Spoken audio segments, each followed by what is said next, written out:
চামারি। এই চোরের হাত আমরা বন্ধ করতে চাই। এই বাংলাদেশকে আমরা একটা সুখী সমৃদ্ধশালী বাংলাদেশ হিসাবে দেখতে চাই। আমরা দেখতে চাই আমাদের শিশুরা নিরাপদ, আমাদের মেয়েরা নিরাপদ, আমাদের বোনেরা নিরাপদ, আমাদের মায়েরা নিরাপদ, আমাদের যুবকরা নিরাপদ, আমাদের বয়স্করা নিরাপদ, সকল ধর্মের মানুষ নিরাপদ, সকল বর্ণের মানুষ নিরাপদ, এদেশের সকল ভাষার মানুষ নিরাপদ। আমরা সকলের নিরাপত্তা দেখতে চাই। ইনারাও বলেছিলেন যারা এখন ক্ষমতায় গেছে যে আমরা দলীয় শাসন কায়েম করব না। আমি জানি না এইখানে একজন প্রশাসক আছেন নিশ্চয়ই, তাই না? কিন্তু বিএনপি করতেন না কোনোদিন। হ্যাঁ, জুড়ে বলেন করতেন কিনা? এটা কি হলো? জেলায় যাকে প্রশাসক বসানো হয়েছে তিনিও বিএনপি করতেন না, তিনিও করতেন। এটা কি হলো? রংপুর সিটি কর্পোরেশনে যাকে প্রশাসক বসানো হয়েছে তিনিও বিএনপি করতেন না, করতেন। এটা কি হলো? স্কুল কলেজ মাদ্রাসা সকল জায়গায় কমিটিগুলোর দখল নিতে হবে। কেন নিতে হবে জানেন? ওখানে মধু আছে, চুষলে জিহ্বায় মজা লাগে। হারাম, ওখান থেকে হারাম উপায়ে বিভিন্ন ধরনের সুবিধা নেওয়া হয়, অবৈধ সুবিধা।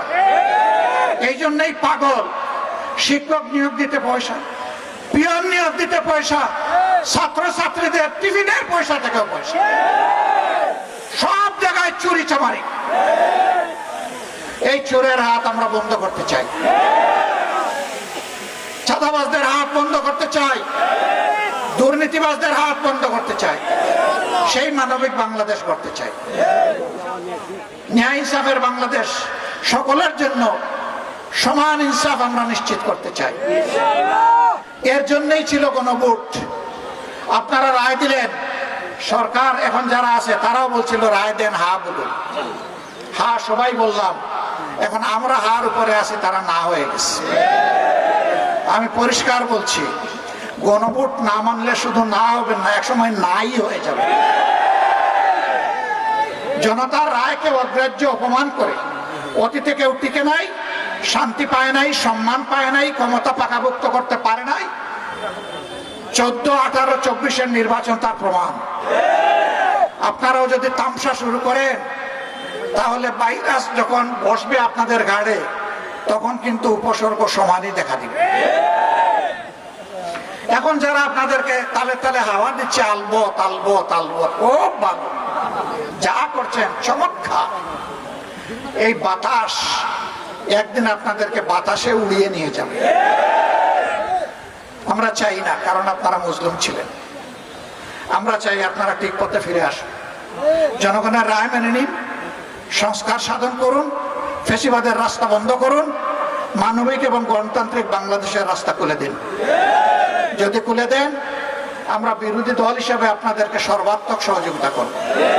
আর এখন যে পথে হাঁটছেন, যে পথে আপা হেঁটেছিল, সেই পথে আপনারা হাঁটতেছেন।